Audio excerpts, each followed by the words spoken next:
You know, it's only in the NBA where a rookie can come out in their first year and not drop 40 points on their debut and be called a bust automatically. Like, honestly, look at every single rookie's debut game. The instant reaction for fans is to conclude what their entire career is going to be like. It's as if people don't remember all the past stories of rookies playing great in the beginning and fizzling out towards the end, and some rookies starting off slow and naturally picking up steam as the season progresses. And I think over the last couple of years, the NBA community has struggled to realize that, because over and over we're seeing young players come into the NBA like Ja Morant, Luka Doncic, and Trey Young, and we are being spoiled by their greatness so early to the point that we're putting those kind of expectations on every single young player to impact the game that soon. And it's as if we don't understand what development is anymore. Like, honestly, why are we expecting guys to come in and be instant elite impact players so soon? Because some scout said that Lauri Markkanen is going to be the next Dirk Nowitzki? Because some scout said that Justice Winslow is going to be the next Dwayne Wade? I mean, my goodness, give me a break. A lot of these guys come in and have unrealistic expectations that they're just never going to live up to. And when they inevitably fail, it's so easy for a lot of these scouts and a lot of these media people to go back and say, hey, look at him, he's a bust. And that's just sad, because it shows that people are out there for the most clicks and likes instead of actually giving attention on rookies that deserve it and actually giving them realistic expectations that they can live up to help them develop. Because I don't think people fully understand that when you give these rookies these stupid ass expectations, especially so early, it will affect their confidence when they inevitably fail. But before we go any further with this video, you guys make sure you drop a like, subscribe to the channel, and press that bell for post notifications. And also do me one quick favor, make sure you go and check out the latest episode of Hoop Concessions. We just dropped the episode with Hoop Intellect, by the way. He is a great basketball mind, great NBA YouTuber.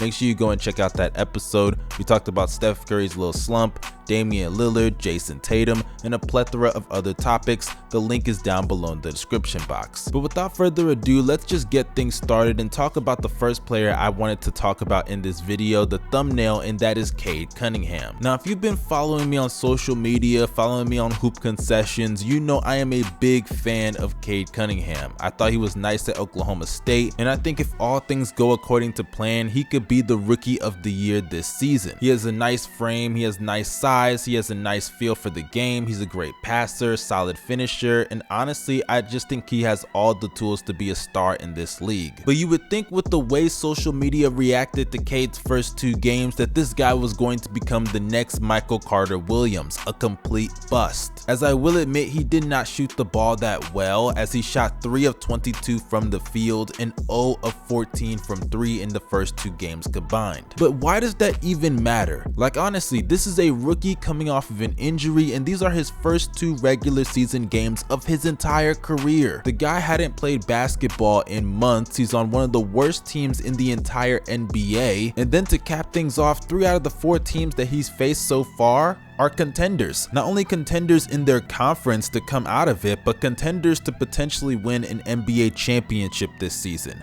The Bucks and the Suns were just in the finals last year, and the Bucks are the reigning defending champions, and the Brooklyn Nets, who also got championship aspirations of their own. But no, let's bash Kade Cunningham because he was aggressive and missed shots, because that's really all he was doing. He was missing shots that with more reps, more opportunity, more time to grow as a player, he will naturally be able to make in due time. But no, let's bash him because he can't score on Giannis Antetokounmpo. Let's bash him because he can't score on Mikal Bridges and DeAndre Ayton. That's just lazy thinking from people that want to be reactionary. Because are we gonna forget all the other rookies in NBA history that have started off slow? For example, just look at Trey Young. Trey was somebody that from the summer league, from the fucking summer league, people were ready to call him ass and a bust, which I always thought was ridiculous because the summer league literally does not matter at all. I mean, most of the guys that are playing aren't even going to be making an official NBA roster, so why do you even put so much stock into what happens there? The basketball is already a trash product as it is, and I'm supposed to buy stock into that shit? But when Trey played in the first half of the season, all of the bust guys, they came out of the woodworks to say that Trey was an official official bust, because in the first half of his rookie year, he played pretty bad, I can't lie. He shot below 40% from the field and 29% from 3 on 5 attempts a game, while averaging just short of 16 points and 7 assists. But in the second half of his rookie year, he was able to do a whole 180 and flip the script on his narrative of being called a bust, as he averaged just short of 23 points and 9 assists as well as 5 rebounds, shooting nearly 44% from the field, 35% from 3, and 86% at the free throw line. The man's literally exploded in the second half of the season because guess what? He figured it out. And for some players, rookies, young guys, whatever you are, it takes some guys longer to figure it out than others. And that's okay. It's alright to go through those phases and lumps because you're a young player. You can afford to do so. As most of these teams that drafted these guys are not trying to contend right now. They're trying to rebuild for the future, so you having your lumps, they can afford that stuff because that's why they drafted you in the first place, to develop you through the growing pains. But no, if you don't come out and have a LeBron or a Luka or a Ben Simmons type rookie season from day one, you're a bust. I mean, come on, what kind of dumbass shit is that? I mean, have we not learned from players like Michael Carter-Williams and Tyreek Evans? You can have a great rookie season as a whole, but if you don't follow it up by actually developing and getting better past your rookie year, you're gonna peak as a whole rookie. And it isn't just Cade that's suffering this. I don't want to just limit it to only him. Guys like Jalen Green are also getting this treatment as well, as if there's not a transition period for both of these players. Jalen Green to some people was just called a shot chucker, and sure, right now that is kind of what he is, I will admit that. But let's not act like, for one, the Rockets are not trash, because that is a bad team, and two, he's a whole rookie that is coming out of the G League that needs to adjust to NBA basketball. It's not like they drafted him to be a playmaker. It's not like they drafted him to be some lockdown defender. It's not like they drafted him to get boards. They drafted him because of his potential to become an elite scorer one day in the NBA, which is what the Rockets need. So to bash him because he's not efficient enough right now is just stupid to me. Hell, just last season, Anthony Edwards was drafted because of his potential as a scorer, and he started off pretty terrible in his own right. Are we gonna forget that? I mean, first half of the season, this man was averaging just short of 15 points a game on below 40% shooting from the field and 30% from 3. And then in the second half of the season, he completely flips the script and averages 24 points a game, shooting 45, 35, and 76 shooting splits. Because you wanna know what he did? He did something similar to Trey Young.